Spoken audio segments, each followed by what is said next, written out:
People, I would like to welcome all of you who have joined us today for this project management webinar series. And it's a pleasure to initiate this webinar series with our first topic of overview of integration and scope management. I hope I am audible enough to all. Hiresh, am I audible? Yes, you're audible, Pallavi. Great. So people, I would like to introduce NovelVista. NovelVista is one of the largest training organization in India with portfolio of 2000 plus courses and 300 plus trainers who are associated with us since last 9 years. And with pleasure, I would like to inform that it's been 9 years where we have trained and certified more than 97,000 plus associates in India. So it's been a long time. We are doing these knowledge sharing activities, and webinar is one of those where we have delivered 13 to 14 webinars successfully in May month, where 18,000 plus associated had already joined. So in this June month, we are going to have this webinar series with our very first webinar on project management on overview of integration and scope management.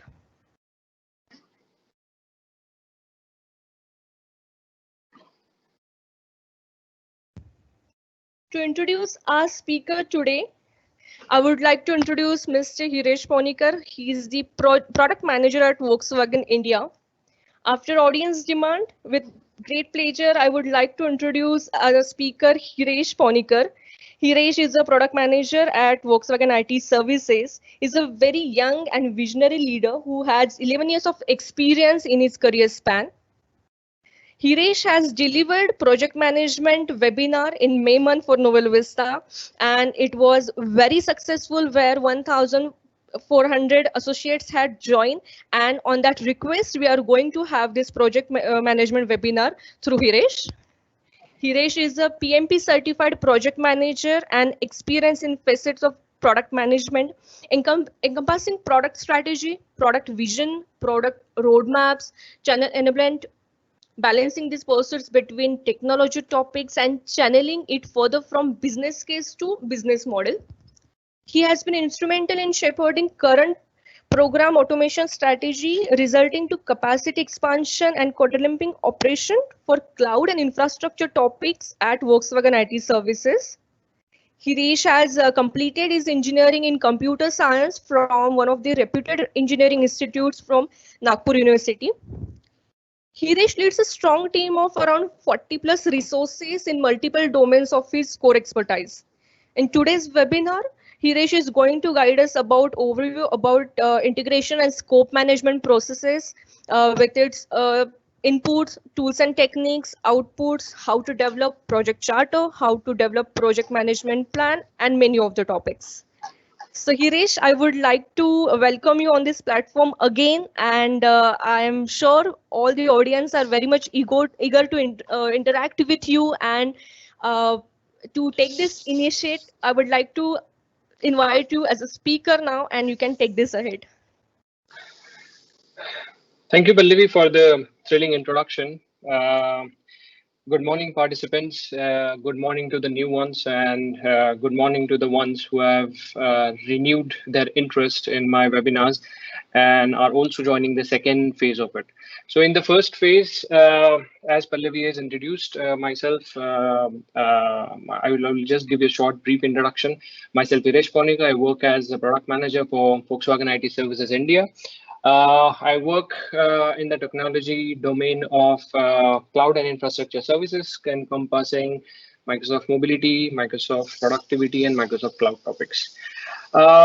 Going ahead, what we will discuss today is what we have covered for on the last. Hold on a second, I'm not able to forward the slides. Just a second, please.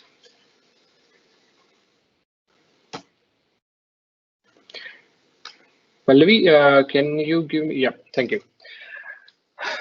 So we will, before we start with the session, we will do an agenda and expectation setting. So primarily, we would speak about what we have covered in the last webinar that was scheduled in the month of May. So we have covered the role of the project manager, its essential competencies, and the environment in project operates. These were the things which we covered last time, coupled with exam preparation strategy and also my experience in getting the certification within 90 days of period. So these were the things that we have covered the last time. In this session, what we are going to cover is two knowledge areas. So this entire series would be covering all 10 knowledge areas of the project management certification exam. And to start with, we are going to cover today first as integration management and second, the scope management. We'll try our best to optimize and to ensure that you reap maximum returns out of this webinar. But as we have already stated that this is an overview of the two knowledge areas. For covering them in detail, we would require a bit more time than what is stipulated for this webinar. But let me give my best attempt to keep you excited and engaged about the topics that we are going to discuss, and I'm going to share some of my insights that I have gained as an experience during my tenure as a project manager. So general expectation settings, we are done with what we want to cover today. And at the last, once we are complete with the integration management knowledge area and the scope management knowledge area, we would open the forum for a quick question answer session. The question answer session, we would like to open it for 10 to 15 minutes, but in case if we are falling short of time, then you can always get in touch with NovelVista or directly with me to get your queries addressed. The reason why we want to keep it short is because we all know that we are in various industries. Some of you might be from IT industry, some of you might be from healthcare, some of you might be from construction industry. So the question that you would be framing would not have a common or a specific answer, so that my answer would also be tailored to that particular industry. Nevertheless, we would try best to keep the Q&A session to its top-notch engagement level. But this is how we would do it today. Then for the references, I want to give all the credits to these three things. One is for the entire webinar today, we are going to reference the PMBOK guide in bits and pieces. I'm going to also share some of the insights that we have from the exam preparation guide. As I told you in the last webinar, that it's very essential for a person to read the PMBOK at least 3 or 4 times, and then also refer an exam preparation guide. So these are two facets, and once these two are combined in a perfect combination, the chances of passing this exam gets increased. So having said that, let's start with the first knowledge area that we want to cover today is project integration management. So the first thing that we all have to understand is there are about 10 knowledge areas. So every other knowledge area can be, so the responsibility and the accountability can be delegated to the expert who would be handling the knowledge area. But integration management is such a knowledge area where the project project manager should not delegate the responsibility and accountability. I mean, see, again, it can be tailored, but it's best that the project manager keeps this area to himself. And the real reason behind proposing this is that treat integration management as a thread, which kind of weaves across all the processes and knowledge areas. This is where all the work that you have done in other knowledge areas is going to combine. So this is the core and the essence of integration management knowledge area, and this is where the PM, the project manager, combines knowledge from other areas and has the overall view of the project. So there are 7 essential processes in the integration management knowledge area, starting from develop project charter, spanning to develop project management plan, then manage project knowledge, direct and manage project work, monitor and control project work, perform integrated change control, and close project phase. So we are going to see all the processes step by step, but first we have to understand the terminology a little bit. And to do that, we will first touch base upon what is a project charter. So essentially, this is the first thing that you develop on your project. This is the document that will authorize you as a project manager to allocate the organization resources, be it physical or be it human resources, to the project in an official way. You may not necessarily be associated to develop a project charter, because at times what would happen is that the sponsors or the pre-sales or bidding guys at your organization would frame out this for you and hand it over to you. In some of the other cases, if the senior management taps you in order to take your inputs with high level scope, with high level risk that you know about a particular domain. For example, I work in Microsoft Cloud, right? So I know how to set up a project in Microsoft Cloud. If I know how to set it up, I would know the high level scope of it. I would know the high level risk which are involved. I would know the project purpose for which we have to set this project up. So all of this vital information can be taken from me being a project manager, and then in that process, I would be kind of involved in order to frame it out. But essentially, as per PMBOK guide, this particular document, which is called as a project charter, would be handled to you by the sponsor. Sponsors can be senior stakeholders. I'm again reiterating, sponsors can be senior stakeholders. Sponsors can be your customers as well, or for the matter of fact, sponsor can be anyone who is in a position to kind of initiate this project. Okay, so that's develop project charter. I'm going to go quickly with the definitions of all these processes in the first, and then we will have a detailed outlook. Now, develop project management plan is the second process, which is there in the integration management knowledge area. Develop project management plan is nothing but it is something that is going to happen in your project in terms of scope, schedule, and other knowledge areas. So it is basically the most important document that a project manager would create, and it would guide the team as to how the project needs to be executed, monitored, controlled, and then closed.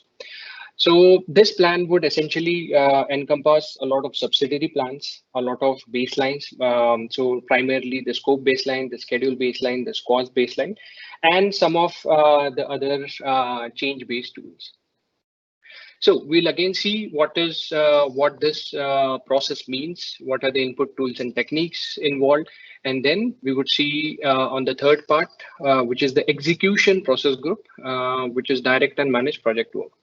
So I think I'll just give you an impression about this slide. Yeah, it would make more sense to you, and you would be able to correlate much more as compared to the previous one. Now so the first process, as we said in the last webinar, that there are 10 knowledge areas and 5 process groups. The 5 process group means starting with the first, which is initiating process group. Second is the planning process group. Third is the execution process group. Fourth is monitoring and control, and closing process group. So these are the 5, what I would say, vertical columns, and the knowledge areas are like the horizontal ones. And these intersect with each other a lot many times. We would see what happens, how things are being connected in a logical flow as and when we move forward. So what I was speaking is on the third part. You see the third section, which is executing. So execution is basically once you have initiated the project, where you have created the project charter. Second is the planning process group, where you create your develop project management plan. So once you are done with these two, essentially you have to do work now, right? And so direct and managed project work is that you do all what you have said and kind of charted out in project management plan. So you do, so you commit, so when you frame out a project management plan, you commit a lot of things with respect to cost. You create your schedule, you chart out a plan about resources, you chart out a strategy about how to engage stakeholders. So in direct and managed project works, you are going to execute all of that. And your job is to make sure that everyone is doing what they should be doing, and that the product, the result, or the service that you create meets the stakeholder expectation. Remember, it's very essential at the end of the day to meet all the stakeholder expectations, at least for the ones who are with high power and high interest. You have to closely manage their expectation. And for doing that, you would use the direct and managed project work process. We'll discuss about this process in a lot of detail when we go in the next slide. So we have covered the first one, the develop project charter, where you kind of create a charter which allows you to assign, allocate resources of the organization. Then you, as a project manager, you create the project management plan where you state what all are you going to do in your project. Third is when you do for the initiation and planning. Third is the execution state, which is direct and managed project. So once you do your work, what happens is you're doing a lot of things. It means you're gaining experiences. It means that you are building up a lot of knowledge, right? And essentially, it is not mandatory that you would be working on this project for a full time, right? So full time in the sense, some projects have a lifespan of around 10 years. Some project may have a lifespan of 20 years. So it's a ongoing process, and you may work for a certain period of time, but then you may choose to kind of switch into some other project, right? But while you're working, you have gained a lot of experience, right? So this experience, this knowledge has to be kind of recorded, so that this recorded knowledge can be used by someone else to take it ahead from there and to start effectively working on project. So that is what managed project knowledge essentially means. This process is all about building on the knowledge your team already has about the project and using it to solve the problem as they come up with. Of course, when you stumble upon problems, you kind of troubleshoot it. Your approach for troubleshooting is something that you record. And this knowledge base serves as what I would say ready recipe for someone else who would be stumbling upon the same problem maybe sometime later. So that is what managed project knowledge area means. Moving ahead to the monitoring and controlling process. So you see that there is a wheel that is merrily rolling around the monitoring and controlling process group. So in this, what happens is that you started to implement a lot of things in direct and managed. So you were doing work and you were also recording your knowledge. But while doing your work, you saw that there are some issues, there are some gaps, there are some inconsistencies with respect to the deliverables that you have produced.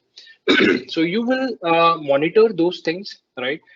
You will try to separate things out with respect to issues, gaps, and inconsistencies. And of course, when you kind of label them as gaps or inconsistencies, you do want to take a corrective and a preventive action approach. Right. So that is what the controlling approach means. So it's basically constantly monitoring the project for every single thing that is happening and to try to see if you can spot the problems a bit ahead of time. Remember, in project management, it's very essential that you foresee the problems well ahead of time, because the sooner you see it, the less is the cost to fix it. The later you see it, the more is the cost to fix it. We all know this from our experiences. So monitor and control project would essentially, so this process would essentially speak about what needs to be done when you are kind of executing and also want to take your project to this process group. So once you are monitoring and controlling the project, as we said, so moving to the Parform integrated change control. So when you see monitoring, if you see this process group, you also see the Parform integrated change control process. So basically what happens is when you monitor and control, you take a decision that, some component of the project needs to be fixed. So how do you apply this fix? As a project manager, you don't essentially go ahead and say that, okay, we want to apply this fix, and without taking all the stakeholder expectation into consideration or without consulting them, you can go ahead. No, that would be the wrong thing to do. So there is a process in PMBOK by the name Parform Integrated Change Control. This is where you document the issues, gap, and inconsistencies. You document the corrective or preventive action that you want to take against those. And this document essentially is a change request. You submit this change request to the change control board. The change control board would kind of discuss, deliberate, and then they would decide whether to approve that change request, whether to defer that change request, or whether to reject that change request. So perform integrated change control is more towards having a professional approach to make changes to the project. Remember always that you can make changes as many number of times to all your plans, all your documents until they are baseline. Baseline is basically the first approved version from all the stakeholder, which can be which can be later compared to the actual project progress that you are making. Okay, so once you are done with initiation, in the initiation phase, the planning process group, executing process group, controlling process group, it means that you have kind of covered all the process group of a project, and then maybe at some point of time, you are towards the phase where you have completed all the scope of work that was required from you to complete, and you move to the closing process group. So this is the last process group that we have. This essentially means that your deliverables have been accepted. You have formally documented as to what you have delivered. The client's acceptance has also come against the kind of work that you have done, and you kind of record all the lessons learned on this project for to be referenced by other teams or your organization, or they would also serve as your organization process asset. So when I say organization process asset, it means that whatever you have learned would be stored in a repository, and if at a later point in time, if a particular team wants to take up a similar project, they can refer back to what was done with respect to all of these 5 process group, and then the processes which are there in those 5 process groups. So I think we have these 7 processes which we are going to discuss today. So let's start with the first one. In order to start, so the first process that we are going to discuss is a develop project charter, which lies in the initiating process group. Before we go ahead, were to understand the input tools and techniques for the project charter, we have to understand that there are some common inputs to all of these processes. So the common inputs are enterprise environmental factors and organization process asset. So just remember, because we are going to see these 2 inputs in every other process that we are going to cover today. So it's very vital that we understand what these 2 inputs means to us. And it's not, so we will not delve deep into these 2 inputs. We'll just keep a rough definition in mind so that we are able to correlate. So when we say enterprise environmental factors, so things like organization culture, the organization structure, the governance of your organization is to be factored into this input. When we say organization process asset, is basically the policies, the processes, and the procedures that you have. For example, if we take organization process asset, and if we take policies as an example, so what is your organization policy? What are your HR policies? What are your finance policies? What are your whatever employee-centric policies? So all of that would comprise of organization process asset. And enterprise environmental factors is basically the external factors which are influencing your project output and outcome. Right. So for example, if your company is set up in India, so the marketplace is kind of Indian geographical region. So the legal restrictions and the government norms circumventing the Indian administration would be applicable to your organization. So that is what the enterprise environmental factor means. I hope that you are able to record some definition of these 2 in your mind, because it's very essential. And since these are common inputs, you would see these inputs in each and every process that we do today. Okay, so again, the very what I would say unique inputs to the next process, to the develop project charter process, is the business case. Now, what is a business case? And what is the benefit management plan?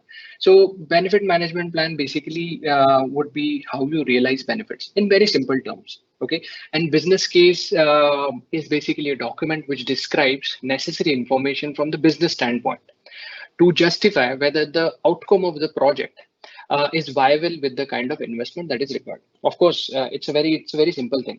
If you want an investment of what I would say, if, let's say, wow, 1 million euros. So, what is the benefit for your company that is that these 1 million euro invested would reap out, right?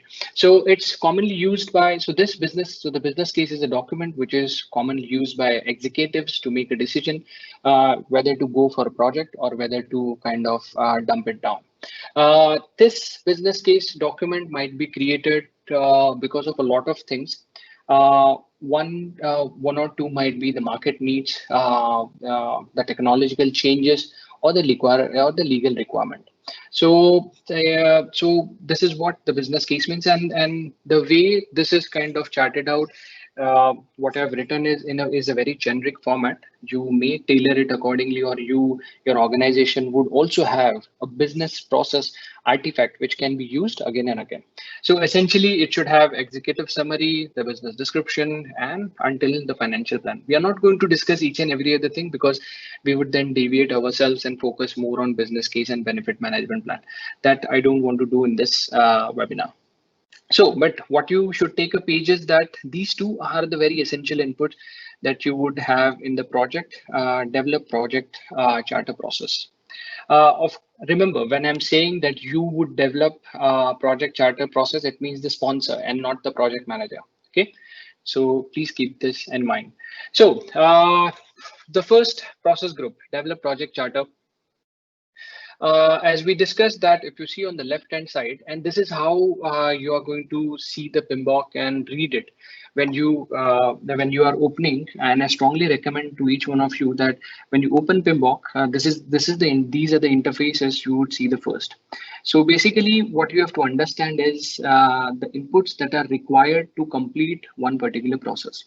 Our process is develop project charter. So inputs would be business case, the benefit management plan, and the agreements. Agreements could be high-level strategic agreements, some such as memorandum of understanding, the service level agreements. Some might have verbal agreements or written agreements. So essentially, these are basically the discussions which happen before the charter is kind of created. And on third and fourth point, you see the enterprise environmental factors and organization process asset. So with this bunch of inputs, now you see on the right hand side are the tools and techniques. So tools and techniques is basically how you process these inputs that you have and what you create as an output. So for 49 processes that are there in PMBOK, this is the logical connection that you have to establish. That I have certain things in my hand. I am going to apply some tools and techniques, and I'm going to get an output of it. And always remember the right hand side, the outputs that you see, such as outputs of this process is project charter and the assumption log. So these outputs then would be used in the next process that we are going to discuss. So essentially, output of one process is an input. It becomes an input to the other process group. And this logical chain continues until you have covered the last process, which is there in those 10 knowledge areas spanning across the 5 process groups. Okay, so having said that, we will quickly discuss the tools and techniques as to what they mean to us. And I'll quickly explain. So this explanation should serve as an input as to how you read it the next time. So don't be scared with the tools and techniques. There are a lot many. I think there are around 660 tools and techniques, but essentially you don't have to mug that up. You can have a logical dot created, which you can then kind of map it down to each and every other process, and you would automatically remember as to what the tools and techniques were. So the tools and techniques for the develop project charter is the first is expert judgment. Now, expert judgment would be the most recurring tools and technique which you would see in most of the processes. The reason being, for every other process, you need an expert. For example, tracing back the metro setup in our country, so we essentially did not have metros, right? So what did we do? We consulted a lot of foreign firms which kind of did a geographical survey. They did feasibility report. They submitted the feasibility reports. They kind of estimated a cost. They kind of gave a roadmap as to how the project can be set up and what were their learnings when they kind of they implemented the metro rail project in some other countries. So this is where the expert judgment comes into picture. So of course you would always have an expert judgment for all the processes that we are going to discuss. Second essential to a tool and technique is data gathering. So in data gathering, there are three sub tools and techniques. I would say brainstorming, focus group, and interviews. So what is brainstorming? So when you want to kind of read all of these documents, so by reading all of these documents, you have to come to a common consensus, right? You have to gather a lot of data and solutions and ideas from all the stakeholders, subject matters, and also the team member who are kind of involved in developing project charter. So essentially the data gathering technique which can be used to get ideas from stakeholder is so one such technique is brainstorming. The second is focus group. So basically focus groups are basically where you bring stakeholders and subject matter expert and try to learn from them what is the project risk, the success criteria, and other topics in a more conservational way. Interviews can be when you want to extract a lot of information from the stakeholders about their understanding of the project. So this is where you sit down with a one-on-one interview and try to understand their high-level requirements, the assumptions that they have, or the constraints that they want to put before the start of the project. So these three are data gathering techniques. Now, interpersonal and team skills would be conflict management. Of course, when you are talking to a lot of stakeholders, so stakeholders might be your internal teams, stakeholders might be your senior stakeholders within the organization, stakeholders might be the receiving organization, like the service receiver service receiver side of stakeholders. So all of these are like various stakeholders, and when you bring so many people together, of course there would be a lot of interpersonal and team skill that you would that you should have in order to facilitate the output and the outcome. And one such thing is like conflict management. So in conflict management, of course, is one of the tools and techniques which can be used to help bring stakeholders into alignment on a project objective, its high level requirement, or the project description. The second would be tool and technique is facilitation. So basically, a facilitation is where you play the role of a facilitator. A facilitator ensures that there is effective participation and that the participants have a mutual understanding of each other's idea. Right. Okay. And so this is what facilitation means. I'm going to go a bit faster into this because we have to cover two knowledge areas, and essentially we would touch base upon the definitions of the tools and each tool and technique. In the meetings management part, you are going to play a vital role where you kind of prepare the agenda for the meeting, ensure that the representative of each stakeholder groups is invited, and kind of preparing the agenda, sending a follow-up, and the the MOMs of the meeting. We all know what minutes of meetings are. And essentially, when you do all of these tools and techniques, the output that you have is project charter and assumption log. So the reason why I've kind of stressed on tool and technique is to make you understand that how things are doing. So when you see the inputs on left, you are going to brainstorm with people. You are going to form focus groups where people kind of where you have subject matter expert and various stakeholders, key stakeholders making the decision. When you have all of these people discussing on the inputs, so these are the tool and techniques which would be very, very essential. Output that you create out of this process is project charter and assumption log. We would see what a project charter means. And in the next slide, if you see, so the project charter would comprise the project purpose that you want to have, the more measurable objectives and the success criteria, your high level requirements of project, your high level description of the project, the boundaries and its key deliverable, the overall risk that your project carries. Now, all of this is just basically an high level, what I would say, understanding. This has to be then further refined to what I would say to a level where a team understands it. So in the project charter, you would always get a very high level understanding of all of these elements. You would have the approvals required. If you see on the left hand side of this bubble, you would have your key stakeholder list. Of course, key stakeholder are the high level stakeholders, but in case if you kind of further deep down or deep dive into it, there might be one of the stakeholders who you find at a very later point in time. So this is how the project charter would look like. Of course, you have to read PMBOK in order to understand the details of what has been written on the slide. And this project charter, which is the output of developed project charter, would then be fetched into the project management plan. So the next process that we are going to see is the develop project management plan. So for those of you who may not have attended my first session, so this is how a project management process group looks like. The verticals are basically the process groups. The horizontals are basically the knowledge areas. So we have seen the develop project charter, and if I have to sum up what a project charter means, basically, so it formally authorizes the existence of project. It provides you authority as a project manager to formally assign resources, ensure organization commitment to the project.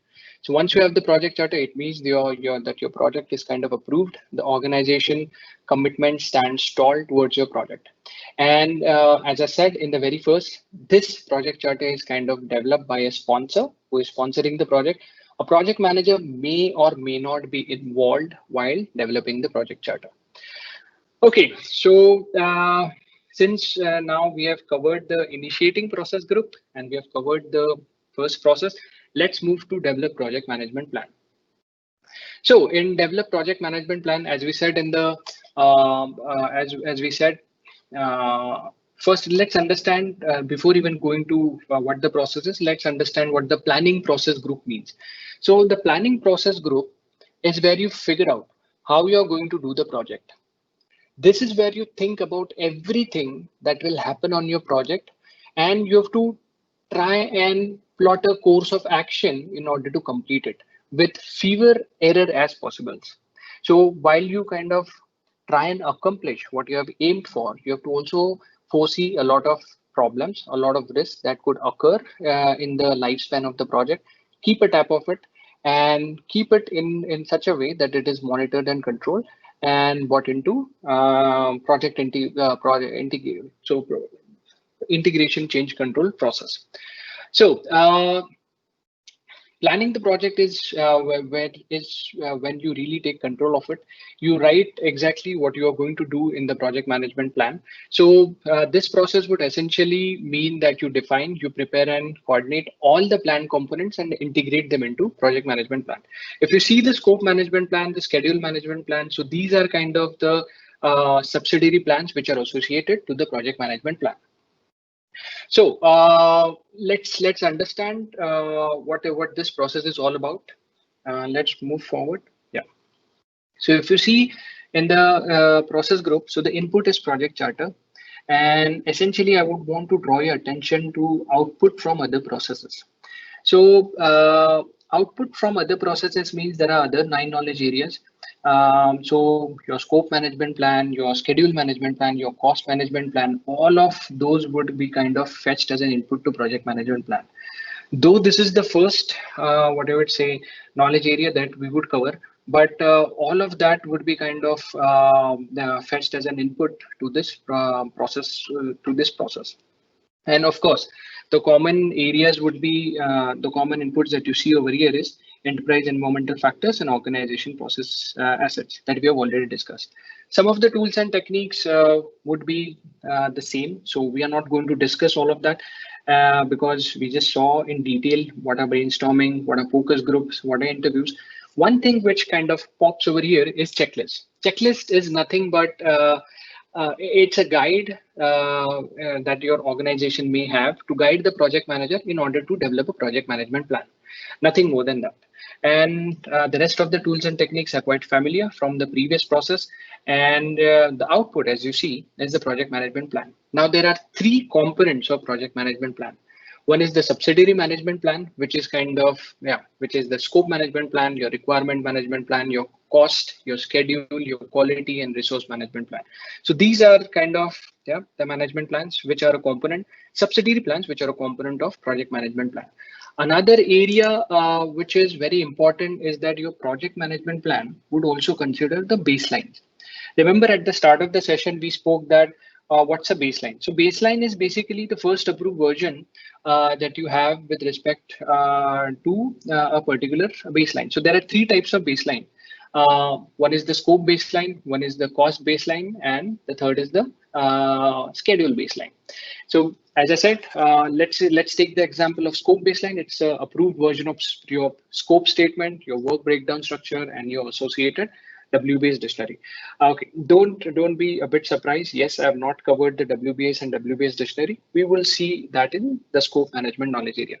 But as of now, just remember that the project management plan would consist these three components. So so I have used the terminology of subsidiary plans, right? And the plans which would be output to this particular project, to this particular process. So in the project management plan, you see that there is a list of 18 plans and the development approach that you need to consider. And on the right hand side, you see all the project documents. Basically, there would be a lot of questions on all this management plans.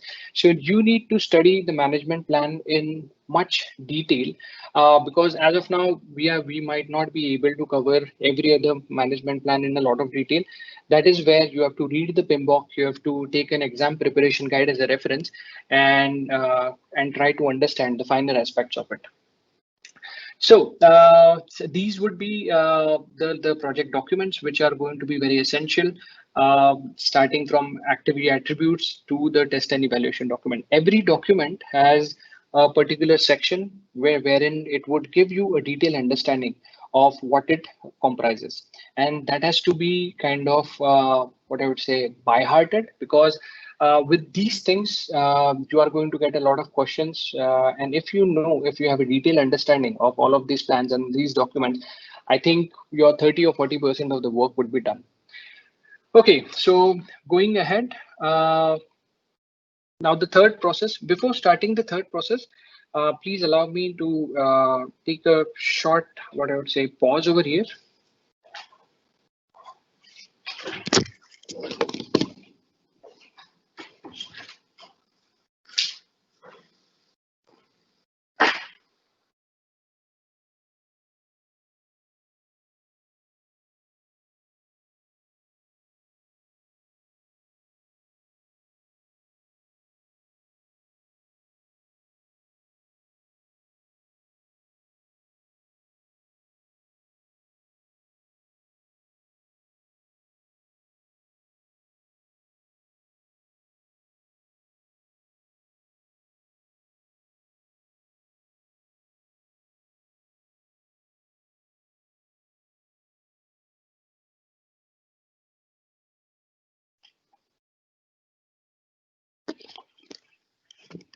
Yeah, sorry about that.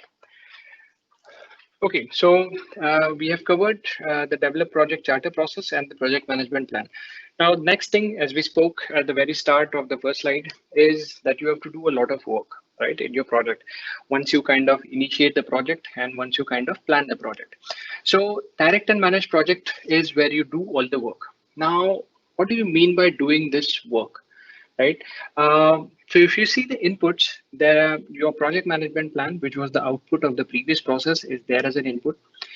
Your change log is the log which is kind of fetched in the integrated change control process, and that is one of the key inputs to this process, your approved change request. Now we will see, now just focus on these inputs, and we will also see how the outputs are getting created. So when you do a lot of work on your project, what happens? You create deliverables, right? While you do your work is a bit of analyzed. So you have ETAs where your work is expected. You have SLAs where you try to meet, which are agreed with your stakeholders. And while doing all of this, you have issues where you stumble upon, you have gaps and inconsistencies. And in order to fix that up, you kind of raise a change request, which is nothing but the output of this process. So if you try to understand the direct and managed project work, this is basically where you create deliverables, where you where you repair the defects in deliverables, and where you make the changes to these deliverables via formal change control process. Again, if you see the tools and techniques, on the second point is the project management information system. So the project management information system is nothing but a information technology access tool, which can be also called as the work authorization system. So this is basically where you assign the work to resources. This can also be a tool where you kind of track the KPIs for your resources. And other tools and techniques is expert judgment and meetings is something which is very common. We have seen that in previous processes that we have discussed. What I want to discuss is the output. Now, you're doing a lot of things on your project, right? As I said that these may also call for some issues and bugs and inconsistencies that you want to fix up. While fixing that up, so you have to take that up to a formal change control. So let me go ahead. Yep. So this is where you have to understand that now you are at on point number one, where you're actually doing the work. And where you see that there are a lot of changes which you are kind of stumbling upon. You submit, you monitor and control those things, and you submit these change requests to the Parform integrated change control process. So in this process, essentially your change request would be reviewed. It would be approved, rejected, or deferred. Once it kind of moves, you would get an approved. So the change request, which are kind of rejected, goes into change log. The change request which are deferred again goes into change log, and the change request which are approved by the change control board goes into direct and managed project work. Again, moving back slides, it's a bit difficult to understand sometimes, but then you see that's the reason why I've highlighted them in red color. So that is the change log. So the change log is one of the essential inputs where you see the deferred or the rejected changes, and the approved change request is the work that you have to kind of perform. So this is essentially direct and managed project work. You have to, from the examination point of view, you have to understand that inputs which are very important to this process is the change log. The outputs which are very important is the deliverable. Deliverable is nothing but the product, result, or the service that you provide, that you kind of create as an when you work on the project. Then the work performance data, issue log, and change request being the very key outputs from this process. You can see a lot of management plans also getting updated, and some of the organization process assets are also getting updated when you kind of perform this work. So direct and managed project work is basically where you perform all your project work. And essentially, this is where all of the change requests which are kind of generated in any of the knowledge areas are kind of implemented. Right, as I said, in the integration management knowledge area is where most of the other knowledge areas are going to come and integrate it. So for example, if you are in the schedule management knowledge area and you want to make any changes to your schedule, so you need an approved change request. So once you have an approved change request on your schedule, that change request would be kind of fetched to direct and manage project work process. And this is where you are going to implement it. So that's the essence. Anything which comes in any knowledge area, if there is a approved change request, that would be implemented via the means of direct and manage project work process. Okay, So moving ahead, we will not spend a lot of time on managed project knowledge area because we by the name itself we understand that we have to manage the project knowledge over here. But I think let me again let's spend a little bit of time in order to understand how the inputs would be. So indirect. Hold on a second. Yeah. Just to give you a reference, in direct and managed project work, your outputs were kind of deliverables. Now, if you see point number one, it's in an input to project in managed project knowledge area. So managed project knowledge area, as we have stated in the introduction, it's basically where you manage, where you kind of document all of what you have learned. You create lessons learned repository, which can be referenced to by the other colleagues who would be taking ahead your project. In this knowledge area, it is very essential to understand two aspects of it. One is just to delve a bit deeper into it. So knowledge is split into two types. One is the explicit knowledge, that is kind of word, pictures, numbers, and another is the tacit knowledge, which is hard to express. So when you're working, you might be documenting a lot, you might be creating your network diagrams, you might be kind of prototyping a lot of numbers with respect to a schedule.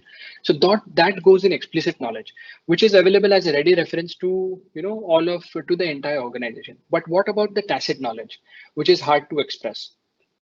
So tacit knowledge is basically your beliefs, your insights, your experience that you gain.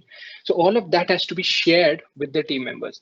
And for that, if you see the tools and techniques, your information, your tools and techniques, on point number 4, there is interpersonal and team skills. So that is active listening, facilitation, leadership, networking, and political awareness. So all of that means that you actively share your knowledge across the team.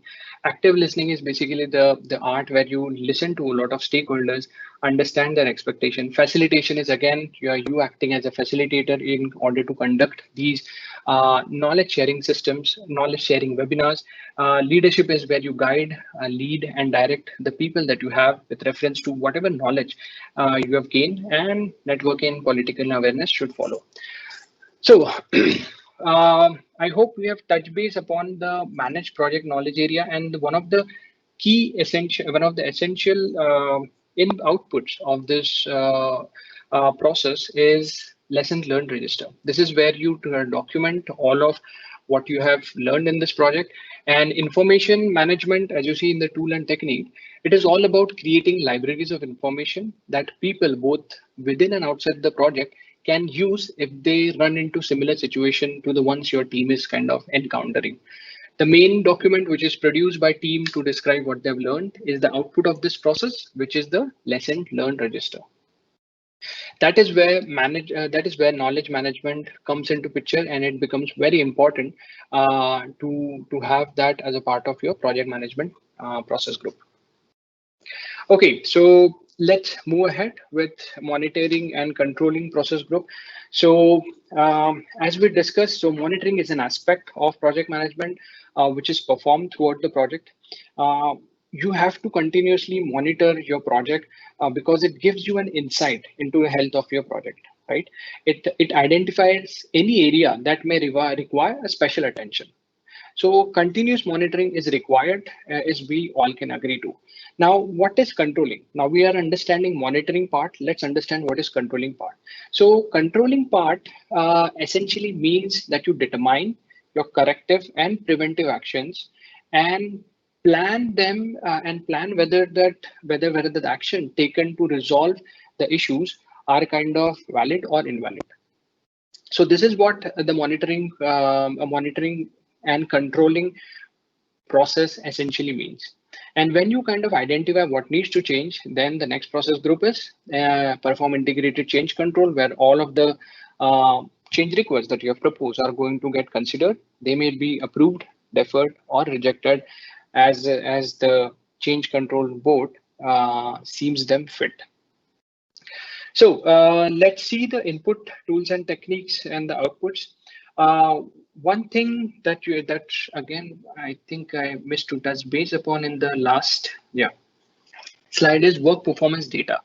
If you see in the outputs, you see the work performance data. It's basically the result of the actions that you're taking in order to produce deliverables. Now, in PMI, so in the project management, in the PMP examination, you would see three types. One is the work performance data. Another is work performance report, and the third is like work performance information. If you see the input, which is highlighted in red color on the left hand side, we have work performance information. So when does work performance data turns into work performance information, and what are work performance reports? So in the output, you also see work performance report, right? So I have to ask you to draw your attention to what I'm saying now, even more than that you're doing. So once you kind of do work, you create work performance data reports, data. Then this work performance data is kind of turned into work performance information. So work performance information could be that, is your project on track? Is your project having any issues, escalation, or is your project in red where we say that, okay, we are unable to meet the scope? So this is work performance information. Work performance data would be numbers that you have kind of produced, and which essentially helps us to create work performance information. So once you create work performance, once you have the work performance information, you essentially would distribute this in physical or electronic format, and which forms the work performance report. So in monitoring control process, will give you a health assessment of your project and identify areas where special attention is required. Reporting on the project purpose, project progress to the project management, assessing the performance periodically, checking status if the project risks, providing forecast of the current cost and control schedule are the key factors which are going to happen over here. Let's see the tools and techniques of this process. So expert judgment always stays, because as I said, that this would be a common input to common tool and technique which would be used in most of the processes. Data analysis would mean alternate analysis, cost benefit analysis, earned value analysis, root cause analysis, trend analysis, variance and variance analysis. Cost benefit analysis and earned value analysis is something that we would cover in the cost management knowledge area. Alternate analysis is to find the best alternative that you have in order to work with the left hand side of the inputs that you have. On the left hand side, you'll see a holistic inputs, which are spanning from the assumption log to the cost forecast to the risk register. So all of this would be kind of crunched in tools and techniques, and then the output is created. So if you see the outputs, we got work performance report as an output of this process. Change request is one of the output that you are getting out of project monitoring and control project work. Now this change request would be implemented. So yes, so this change request could be an approved, deferred, or a rejected one. But if it is kind of approved, then it would go to direct and manage project work process where it would be implemented. And some of the key outputs of this project are the lessons learned register and the issue logs. So that essentially completes the monitor and control project work. I would strongly recommend that you read PMBOK at least 1 or 2 times in order to understand in detail what all these tools and techniques means, because it's very difficult to make all of these to give you an impression about what these analysis means, because a lot of examples are required to make you understand this, and given the narrow window that we have for this webinar, it would be a bit difficult. But I think you have got a gist of it as to what these tools and techniques and how these are playing across all the processes that we are discussing. So let's move to the next process, that is perform integrated change control. As we said that in the perform integrated change control, as I have also explained it a couple of times, that whatever change request, whatever changes that you want to make to your project, those have to go through the perform integrated change control process. Once the key output, as it is very obvious, the key output of this project would be approved change request. Once this process gives you an approved change request, you know now how to implement it. You have to implement it by doing it, right? And by doing, we mean that we will use the direct and managed project work, which lies in the executing process group. to implement this in your project. So again, the tools and techniques that are very essential over there in this process is basic. What I want to cover is decision making. Okay, now well, first let's understand what change request means. So there are three type of change requests which can come to you. One is corrective action. Basically, the corrective action is where a defect has happened and which you want to correct it.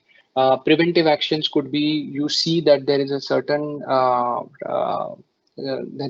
risk which can occur on your project, so you implement your preventive actions in order to prevent that particular event to happen on your project. And the last is the defect repair. So defect repair is also one type of change request where your customer has kind of rejected the work that you have done, and they have asked you to kind of fix it. So that is where the defect repair comes into picture. So there are three aspects to a change request. One is corrective action, preventive action, and a defect repair. All of that can serve as input to perform integrated change control. But if you see the output that you have, it's only the approved change request.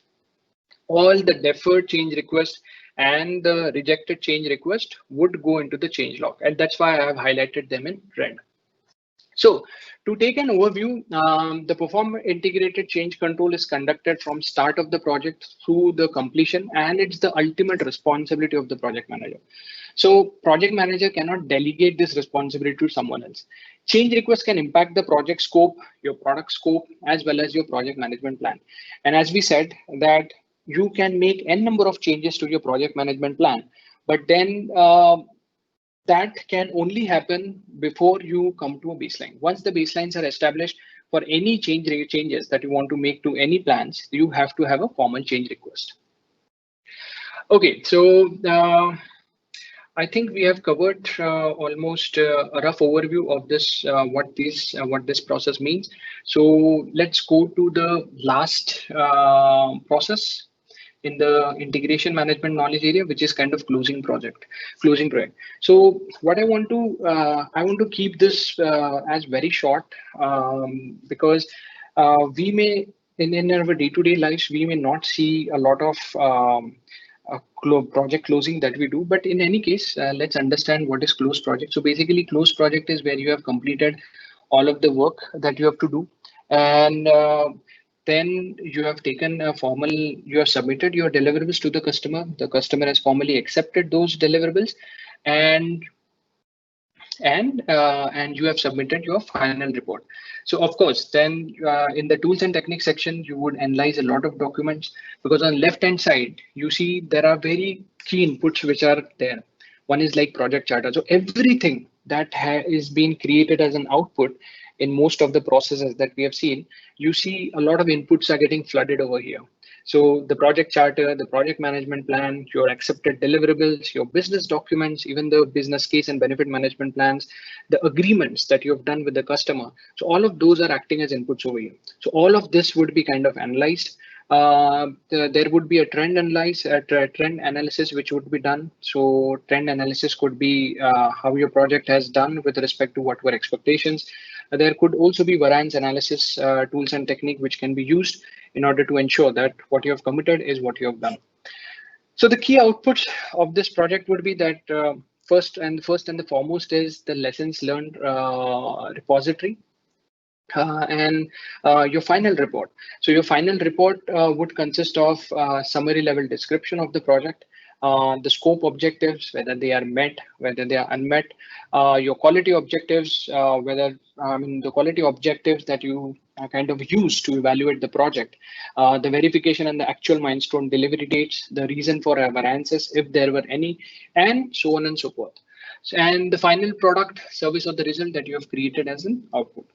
So this is so I think covering all of this would mean that we conclude the closed project or phase process, and this is so the key areas which should be remembered in this process is your final report. You can see a couple of questions on your the final report that has been that is created as an output of this project, and I would recommend each one of you to read the PMBOK in order to understand as to what sections are and what are the important things that you should put as a project manager in your final report. I can go and state it, but then again, it's very difficult for everyone to visualize and to understand what I'm saying at this point in time. Okay, so that covers our first phase of the webinar. And to see what we have accomplished, I'll just go in this process. So integration management is what we have covered. We have covered, and this project, this knowledge area has spanned across these 5 process groups. Just to now develop a logical link. So most of you might have lost the track when I was kind of explaining, because it's very difficult to correlate all of these processes with each other in the very first attempt. Those you who might have read the PMBOK at least one time, and if you are attending this session, you might be able to correlate. But nevertheless, irrespective of whether you have read the PMBOK or not, let's try to understand what we have accomplished now. So we created the first thing as the project charter, which essentially tells you about a lot of high level things which should be considered. Now, depending upon this project charter, which gave you as formal authority to assign resources, to label you as a project manager, you kind of started to develop a project management plan, which is the planning area. Once you have developed your project management plan, where you have stated that you will do a lot of things on the project, then you kind of went ahead in the executing phase. Now, this is the phase where you will do all the project work, right? And while you do the project work, you are going to create deliverables. Okay. Once you create the deliverable, there might be some gaps, issues, inconsistencies for which you will raise a change request, right? And when you do a lot of work, so of course, you are going to gain insights, experiences, and all of those insights and experiences you must record. So that's why you have the managed project knowledge process, which gives you essential tools and techniques as to how you should implement and conduct this process. Once you do the executing and monitoring, once you are into the executing process where you are doing a lot of things, of course, you have to also monitor what is getting produced, right? This is where you keep a tab on all the deliverables that you are kind of creating. You inspect them, you check them, and if you find any faults, or if they are not meeting the stakeholder expectations or need, you kind of say that, okay, I want to raise a change request, because there is and a change request could be a corrective action, a preventive action, or for that matter, a defect repair, right? So you document it and you submit it to Parform integrated change control process. Now, this submission is subjected to approval, deferment, and kind of rejection as well. So that is what the Parform integrated change control process would teaches you as to what would happen in there. And once you have kind of spanned across initiation, planning, executing, monitoring, control, there comes a point where you have accomplished what your goal and objective of the project was, and you kind of formally close the project, where you say that, okay, I will have the final report ready for the customer, which states that what all have I done on the project, and also submit my lesson learned register. So I guess now in the last 5 minutes, you have been able to connect the logical dots as about the processes that we have covered so far, because it's very difficult if you are coming for the first time and try to understanding. As I said, this has to be developed. So this logical workflow has to be implemented in each and every other knowledge area that we study. So I would say that we have covered the integration management knowledge area. Let's move to the scope management knowledge area. So we all know what scope of project is, right? We all have been project managers or project leads. But whenever we were asked to, so either we were given a SOW at our hands, we just read it, we understood the boundaries of project, and then we started to just implement whatever was there in the scope. But in scope management, there are 6 essential processes that you should always follow, as recommended by the PMBOK, or as stated in the PMBOK. So let's say that you have been given a project where you are responsible for drafting out the scope. So the first thing that you have from the initiating process group as a project manager is the charter. Now we have the charter in your hand, correct? So this charter would serve as an input. In the charter, you would get the high level scope description. So from that high level scope description, you start to frame out your plans, you start to frame out your scope management plan. So you see the first process of any knowledge area as plan scope management and plan schedule management. Now go and read the schedule management part. So you have first process as plan schedule management in the planning process group. So the essential output of whatever starts with the first word as plan is the knowledge area management plan. What I mean to say is from plan scope management process, you would get the output as scope management plan. From plan schedule management process, you would get the schedule management plan as an output. Okay, so okay, focusing back to the scope management plan. So plan in this plan scope management, you would essentially understand the process of creating a scope management plan that documents how the project will be defined, validated, and controlled. Then once you kind of create this plan, you would go to collect requirements. Of course, if you want to understand the scope of project, it's a very cumbersome project process, because collect requirement means that you involve each and every other stakeholder who is a part of that project and what his needs and expectations are. So determining, documenting, managing stakeholder needs and requirement to fulfill your project goal and objective is of paramount importance to a project manager. And that is essentially something that you do in the collect requirement process. Once you have collected the requirement, you would go and define the scope. So defining the scope is basically a detailed description of your project, right? So defined scope is basically all the work that you're expecting from your team members. Now, once you know what are you expecting from your team members, you have to kind of decompose that work.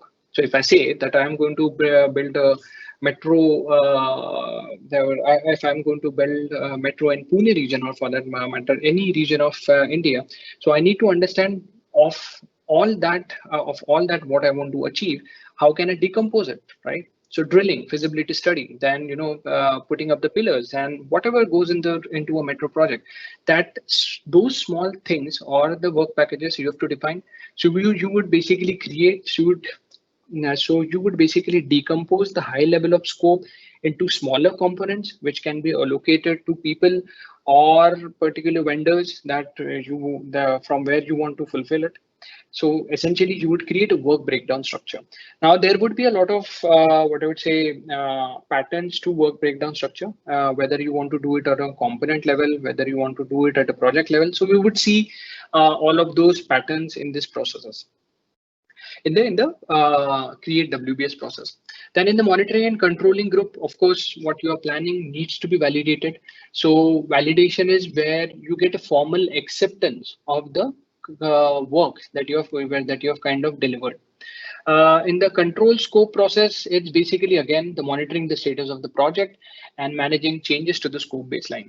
Remember in the integration management section, we discussed three baselines: scope baseline, schedule baseline, and cost baseline.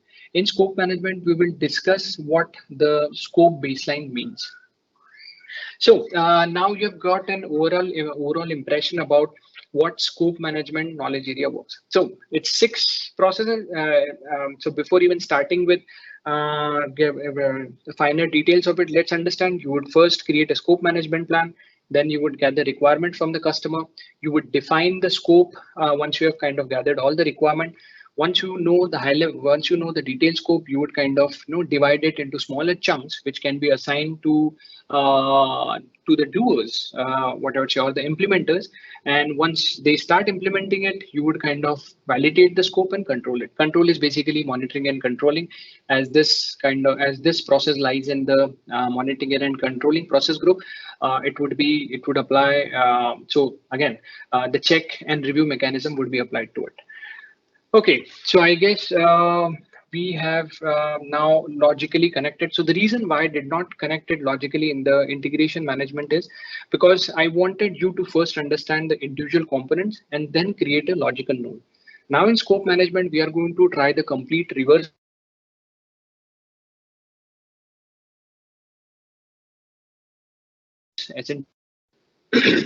So So there are two types of scope which are documented in PMBOK and that you should remember. One is the product scope and another is the project scope. So we are going to essentially focus on the project scope, but let me tell you what product scope also means. It's basically the features and the functions of the product or service that you and your team are building. So this is essentially what comprises of product scope. Project scope is basically all the work that needs to be done to make the product. Now, yeah, it might sound confusing, but this is how it is stated in PMBOK. So you should understand the basic and a simple definition of project scope would be all the work that you and your team members are going to do. And there is one terminology which you should also additionally remember is scope creep. Scope creep is basically uncontrolled changes that cause the team to do extra work. Now, it might ring a bell because uncontrolled changes to control, so to ensure that a lot of uncontrolled changes do not surface up. That is why you have the Parform integrated change control. Remember, I kind of reiterated it again and again, gap inconsistencies issues. So once you spot those gap inconsistencies or issues, you cannot go ahead and kind of take the corrective and preventive actions. You have to visit the Parform integrated change control process in order to get it, what I would say, yeah, submit the change request and understand whether it is approved, deferred, or rejected. Okay, so let's understand the first part, which is, sorry.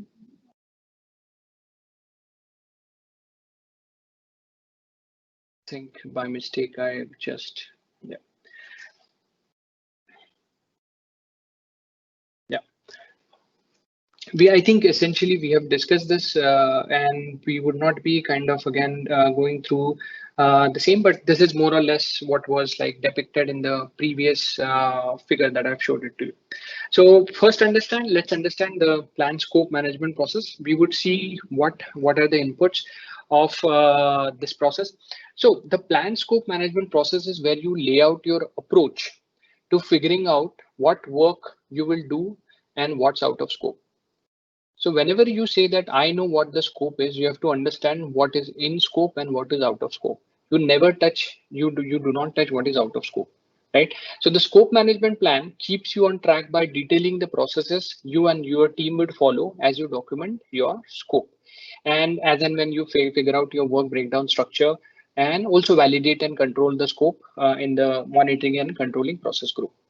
So the key output that you see over here is like the scope management plan and the requirement management plan. So again, the scope management plan is again all the work that you're going to do. Requirement management plan is basically all the requirements that you have collected as a part of as a part of what you have extracted from the project charter and the project management plan that you already have. Remember the common inputs over here affecting this process, as I said, the enterprise environmental factors and the organization process as such. The tools and techniques are the ones that you know now, expert judgment, data analysis, and meetings. So it's not very always essential to understand the tool and technique, but you have to see that how does it relate to that particular process. In case if you know, in case if you just remember expert judgment and meeting, that is also fine. But when you kind of planning your scope, you would analyze a lot of things, right? You would analyze the project charter, you would analyze the project management plan, you would analyze your quality management plan, you would understand the life cycle of project, you would understand the development approach of your project. So all of that requires analysis, and alternate analysis is something that you can read in PMBOK as to what it means. There are a couple of examples. Let's not discuss it, keeping the time in check. Okay, so essentially you have got your scope management plan, but I think the next exciting thing and a very important one is collect requirement. So collect requirement is a very exhaustive process where you are going to talk to a lot of people. So if you see the tools and techniques, first is like expert judgment, but if you see data gathering, you are going to do a lot of brainstorming sessions. You're going to interview a lot of stakeholders to understand their need and expectations. You would do a focus group session where you want to point out to a particular group as to and to extract a lot of information from them as to how you are going to achieve the goals and objectives. You would do a lot of data analysis because you have the project charter and the project management plans in your hand. You have the business documents, the business case as well. Remember the business case, which kinds of does the work for you, whether the project is feasible, viable, and economical in terms of pursuing. That is what business case stated, right? And then the agreements, the high-level strategic agreements that you have kind of that you have as a document in your hand. So all of that is comprises of document analysis. One of the tool and technique in collect requirement process would be document analysis. Then decision making.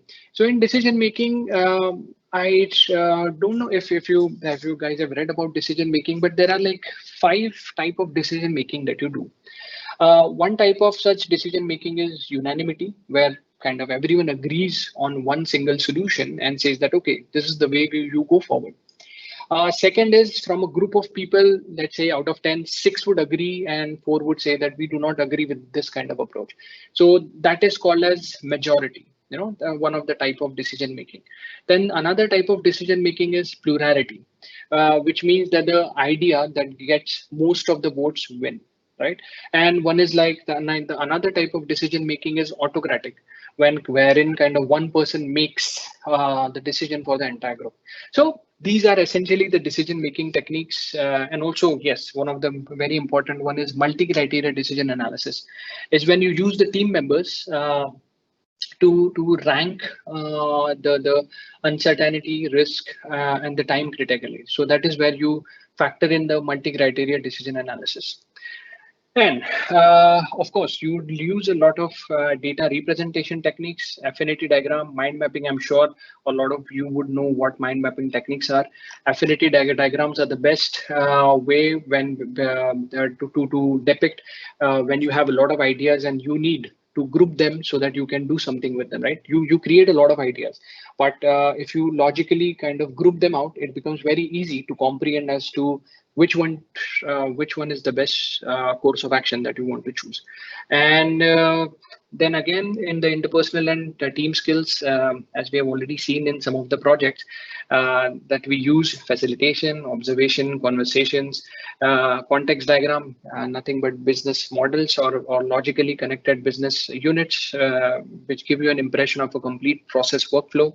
Prototypes is basically when you collect requirements. Of course, you want to prototypes are the best way to make the customer understand as to what you have in mind.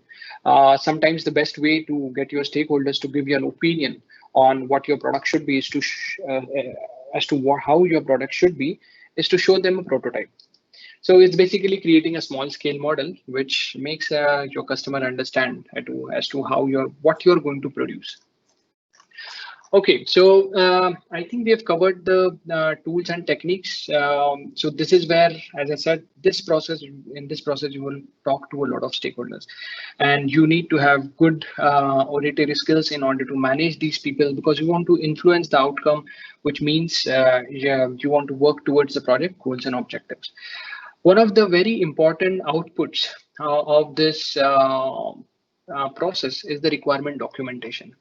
So in requirement documentation is basically what are your business requirements. So this document would comprise your business requirement, your stakeholder requirements. So remember that requirement management plan would group your requirement. And grouping your requirement means what are your business requirement, what are your stakeholders requirement, what are your solution requirements, either what are your project requirements, what are your quality requirements. So all of requirement with respect to scope, schedule, cost would some part of that would also go to requirement documentation. And requirement traceability matrix is basically a grid that links the project requirement from their origin to the deliverables that satisfy them. We have seen in our last session what a requirement traceability matrix means. But again, to give you an impression, I think let's go to the next thing. So this is what a requirement traceability matrix means.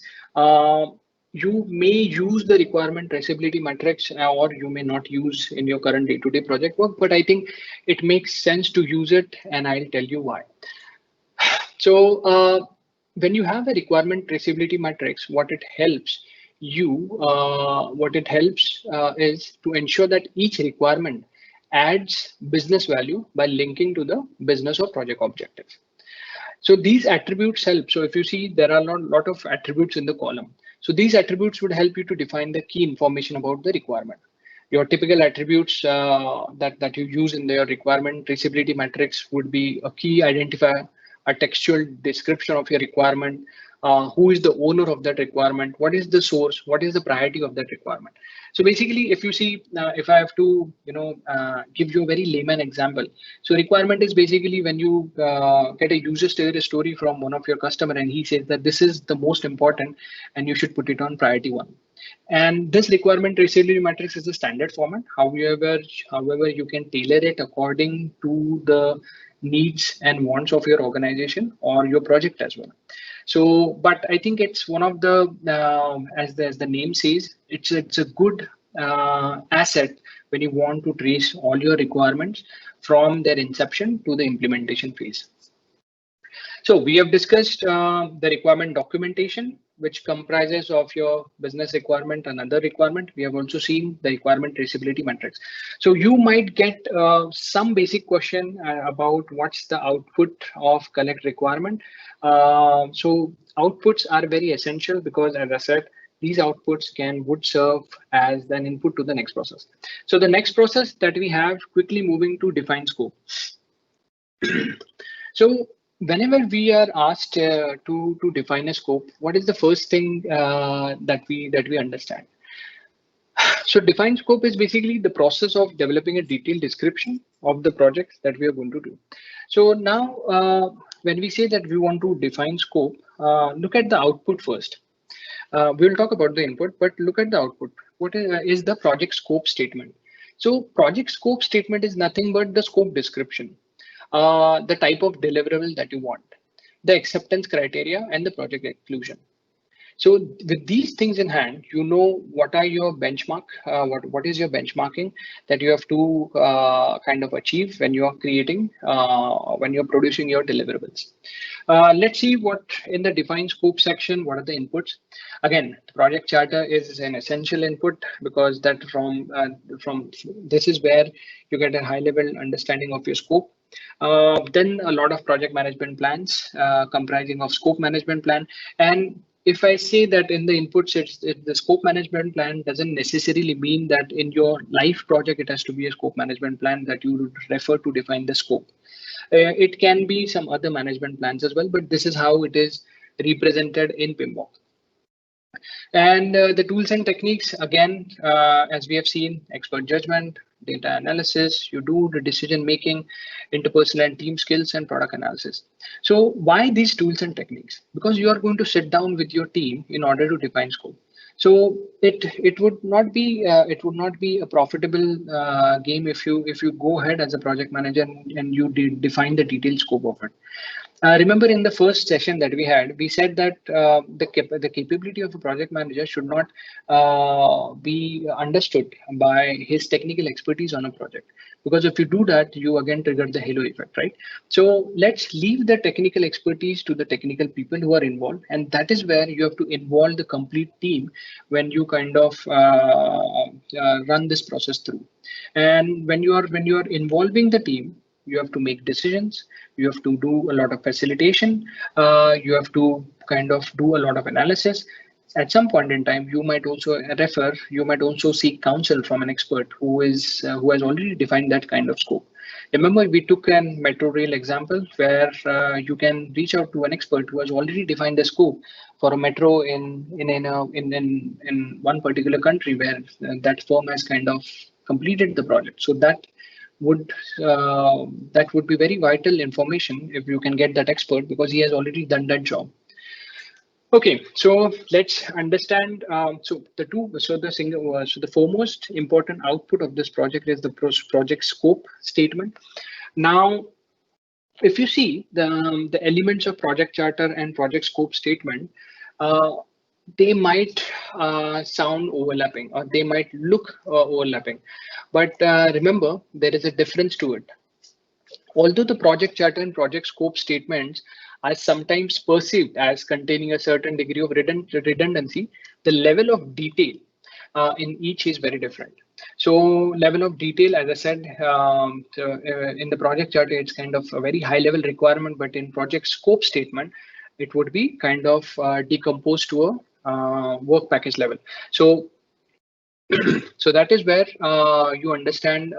So that is how the difference is related. So project charter is where you have the high level information. Project scope statement is where you have kind of detailed it out. So from the exam point of view, it's very essential to understand the difference between both of them. And when you kind of define the process, so basically what you're defining at the end of the process is your scope description, is the project deliverable that you are going to provide it to your customers, the acceptance criteria for the customer to accept your deliverables that you have to produce, and as I said, project exclusion. So ideally, whenever we have created a formal proposal, at least speaking out of my experience, whenever I have created formal proposals for a customer, there is already a section there wherein we say that these would be like the project exclusion. This is something that we are not going to do in this project. So essentially, the next time when you try to define the scope of your project, you can take these key considerations while you are writing or defining it. Write a description, write the project deliverables that you are going to produce, write the acceptance criteria, and write the project exclusions. I think if you cover all of this, you would end up, I mean, you would have a foolproof project scope, which is ready which is ready for your team member to refer and to produce the deliverables that are expected out of them. Having said that, we have completed the defined scope process. Now, understand each process, and then at the end, as we did for the integration management knowledge area, we will also try to logically connect each one of them. Okay, so now we know what we want to do on the project, but we have a very high level understanding. We have a very detailed level of understanding. But now, in order to assign that work to the resources that we have in a project, we have to kind of decompose it, right? So creating a work breakdown structure is the process where you are subdividing the project deliverables and the project work into smaller and more manageable components. Remember, you know the complete project work now, but you have to kind of divide it, and then you have to kind of bring it to such a level that it can be assigned to resources, be it internal, be it external, right? So how do you decompose? You decompose in a hierarchical fashion. So let me move to the next slide. Yes, I think some of you might be able to see this image. I hope it's quite clear for everyone to see, but this is how the decomposition look like. Now, decomposition can be done using phases. It can be done using major deliverables, or it can be done with a purview that some kind of work would be done by an external organization where you kind of contract that work, and where you have an underpinning contract with that particular organization, and they would deliver that particular area of scope for you. As simple as that. So not necessarily. So what I mean by the last option is that not necessarily when kind of ISRO is launching a satellite, it is developing all its component by itself. So it might say that, okay, these many components I can procure it from outside because I think it would make sense from the cost perspective and from the technology perspective to procure it from someone else rather than we developing and spending time by ourselves. So that is what I mean to say by the last phase. In this aircraft system, if you see, this is what I was talking about, the last phase, where you kind of contract the work to a third-party vendor to get the work done from you. So in this, if you see the last section, which is the air vehicle section, the airframe, engine, communication system, the navigation system, the fire control system. So all of this is kind of procured externally. On the left-hand side, you might, sorry, I have to switch to the left side. So on the first slide, you see that it is defined by phases. So if you see needs assessment, standard development, system engineering, project management. So we are kind of dividing the work in phases. On the right hand side, the software product release 5.0 figure, we are using major deliverables as second level of decomposition. Okay. So let's go back to the process. So if you see, we have talked a lot about decomposition, and that is what the essential tool and technique is for this process. We will quickly touch base upon the inputs. Again, the inputs that we have got from the previous process is the project scope statement, Previous to that, we also have the scope management plan. So all of that, what you have created as an output of the previous process, serves as an input to this process. So once you have those ready, implement the tool and technique that we want to further refine the scope, which is kind of decomposition. And by this, you get the scope baseline. And yeah, you would end up updating some project documents, which is your assumption log and requirement documentation as well. So let's understand now what is the scope baseline. As I said, it's the approved version of scope statement, your work breakdown structure, and your associated WBS. Now, let's not go into understanding what is WBS dictionary. Please read it about. But what I can essentially say is that that WBS dictionary is a document that would provide you detailed deliverable activity and scheduling information about each component of WBS. So we saw. Okay, so let me give you quickly as to what WBS dictionary means. So for example, the airframe, right? So in airframe, it would tell you about the code of account identifier, which is kind of mapped to your finance process, your assumptions and constraint about the airframe, the responsible organization, which would be providing you the airframe for that particular aircraft. So, and all of this and the cost associated, the quality requirements, the acceptance criteria for the airframe. So all of that is WBS dictionary. So WBS dictionary is basically getting into each and every other detail aspect of that particular work breakdown structure package. So as I said, the scope baseline, the scope baseline is an approved version of your project scope statement, the WBS and associate any changes. So once you have baselined your scope, you have to understand that any changes that you want to make to the scope has to go through formal change control procedure. Remember the perform integrated change control process? That is where you have to submit a change in order to make change to the scope baseline. Similarly for schedule baseline and cost baseline, but that we can park it for the next sessions that we have. Okay, so and yes, very vital information. If you want to make changes, then you go to integration management knowledge area. Remember at the start of the session, I said that the integration management knowledge area is like a thread which weaves across all the process group and knowledge areas that we have in PMBOK. Okay, so so we will again, as you attend the next sessions, your understanding would be more matured with respect to what I'm talking, because at the end of the day, it's how you process and how you create a mind map of all of this, all of what we are talking. Okay, so let's go to the next process, which is kind of validating scope. Validating, as I said in the first, it's basically formal acceptance on the work that you have completed. Sorry, yeah, and validate scope is the process where you finalize the acceptance of what you have completed. The key benefit of this process is that it brings objectivity to the acceptance process and it increases the profitability of the final product, service, or result by validating each deliverable. So validate scope is basically you validate all the deliverables. Let's put it in a very, what I would say, cut short manner. The validate scope process made so there might be a difference that you might be thinking that okay, but then what do I do in quality control, right? If I am validating all the done, but for the moment, just bear in mind that validate scope is where you kind of formally verify all the deliverables, and the way you can verify your deliverable is that you do inspection. And that is the essential tool and technique that you see in validate scope process.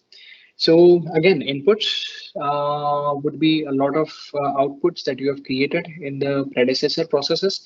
So you see the inputs, your project management plan, your scope management plan, your requirement management plan, your scope baseline, which we kind of created in the, which was the output of create WBS process.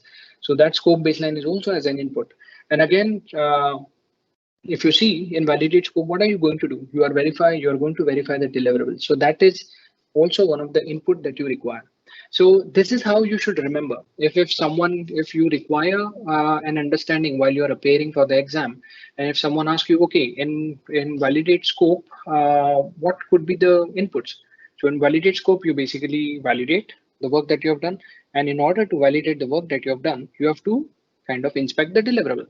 So inspection is a tool and technique, and the verified deliverable is one of the input to the validate scope process. So yeah, this is how you have to kind of juggle up and kind of ease things out so that you can remember all of this. Okay, and if you see, so again, I want to create a logical node over here. So if you see, the work performance data is an input over here. Remember the work performance data that we talked in project integration management. So that is where you have done a lot of things. And once you have work performance data as an input, you would have work performance information as an output. Remember, we talked about work performance data, work performance information, and work performance reports. So when you have information, you kind of compile it in physical or electronic format, and then you share it with all the customers, which becomes at the end of the day the work performance reports. Okay, control scope. Yeah, control scope again. This lies in monitoring and control process group. So basically, you would try to find the issues, gaps, inconsistencies, anything which you find in terms of analyzing of what you're doing in this process is going to form as a change request. See, if you see the output of this process on point number 2, it's change request. And now this change request is going to go into direct and manage. No, sorry, this change request is going to get submitted in the perform integrated change control process, where again it is going to be analyzed, and whether it is approved. If it is approved, it goes to direct and manage process, and then it is there when it is implemented. So essentially, the what the control scope process is basically monitoring the status of the project and managing changes to the scope baseline. So whenever you feel that there is a change, you submit a change request. And what so at the start of the scope management knowledge area, we discussed one definition, which was like scope creep, right? So uncontrolled changes is something that we don't want in our project, and that is why the control scope comes to our rescue, where we kind of always monitor and control as to our scope baseline. The very way in which we monitor and control the scope baseline is to compare plan versus actual. And if you see that if there is any deviation from what you have planned and what's the actual work that you're doing, you raise a change request. So that is what the control scope process would essentially mean. The outputs is basically you do, so you use data analysis, which is variance analysis and trend analysis over here. And when you kind of do all of this analysis, you would get to understand the plan versus, so you would get to understand the actual uh, the actual performance of your project where you are, and essentially you can take the corrective and preventive actions. In this process, you would end up also updating a lot of project management plans. If you see, you are updating the scope management plan, you are updating the scope baseline, and you are also updating the project document updates. Remember, we saw a list where there were a lot of project documents which I showcased to you. So all of those would be updated as and when we stumble upon it. So having said that, I would say that I would like to go through one of the slide. Yeah. So this is what we have now. Now this is the best part. Let's connect it logically. So first you kind of created a scope management plan. Then on basis of this scope management plan, you kind of collected the requirements. While collecting the requirement, the output that you got was like requirement management plan and requirement traceability matrix. On basis of that, you try to define the scope. And while defining the scope, you got project scope statement, which essentially showed you what is your scope description, what are your deliverables, what is the acceptance criteria, what are your exclusions. And when you know all of this, you kind of try to decompose them, which is essentially is the create WBS process. So you kind of created a work breakdown structure where you said that, okay, these are the pieces. Some of these may be done by internal stakeholders, some of these might be done by external stakeholders, or you also try to divide it by phases and also the components. And once you are doing all of this, then you also try to keep a tab on the control scope process where you are monitoring and controlling each activity doing the plan versus actual comparison, doing a lot of data analysis. And if there is any gap, issue, inconsistencies, you raise the change request, which again went to perform integrated change control process, and which again meant to perform integrated change control process, and which was and in perform integrated change control, you got a formal acceptance of whether it is approved, rejected, or deferred. If it is approved, then it goes to execution phase. Now, see in execution, direct and manage project work. So this is where it kind of gets executed.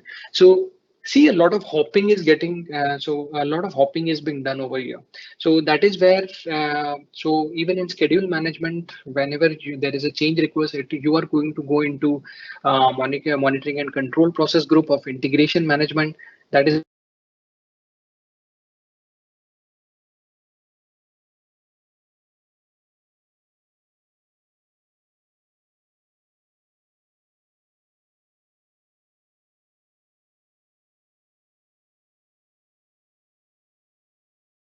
creates a change request.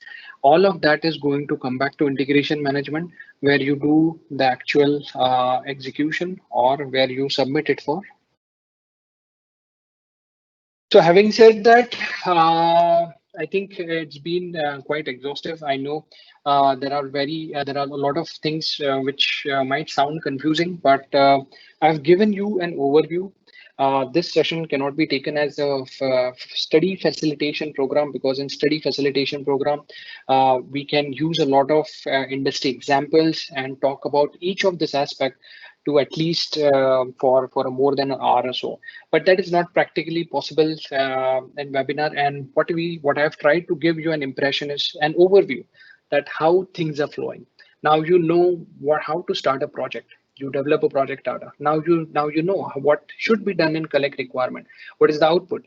Now you know that when I define scope, what 4 parameters I have to understand, right? The project exclusion, the deliverables. And now you know that once a baseline is kind of developed, I cannot change the baseline. I mean, you as a project manager cannot change the baseline. But before the baseline is established, you can go and change as many as times as many changes as you want to make. So having said that, I would like to say that we are complete with today's agenda, and this understanding would again get refined as we go to schedule management and other knowledge areas which are kind of parked for the next webinars. It is very essential that whatever you have taken as an insight into this session, please read the PMBOK. Please go and read for yourself all the tools and techniques, because that is where it is going to make sense.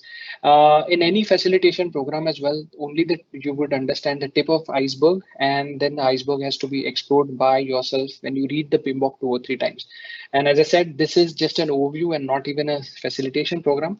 So you can understand that we have just touched based upon how the workflow is commencing and how it is kind of flowing merrily and how it is ending. Okay, having said that, I want to thank Pallavi to arrange this session and NovelVista to give me an opportunity to present some of my insights with all the participants who have joined. And now I would like to open the forum for any question and answer sessions that you may have. In case if I'm not able to answer it now, I would try to write you back. And the channels of writing back could be, you can get in touch with me on LinkedIn, or maybe you can write it to NovelVista. They can funnel your query to me directly, and I will have a suitable answer for you. Thank you. Yeah, so we would like to ask all the people that you can throw your questions. So Hiresh would like to answer those questions. So forum is open. You can put your questions for the same.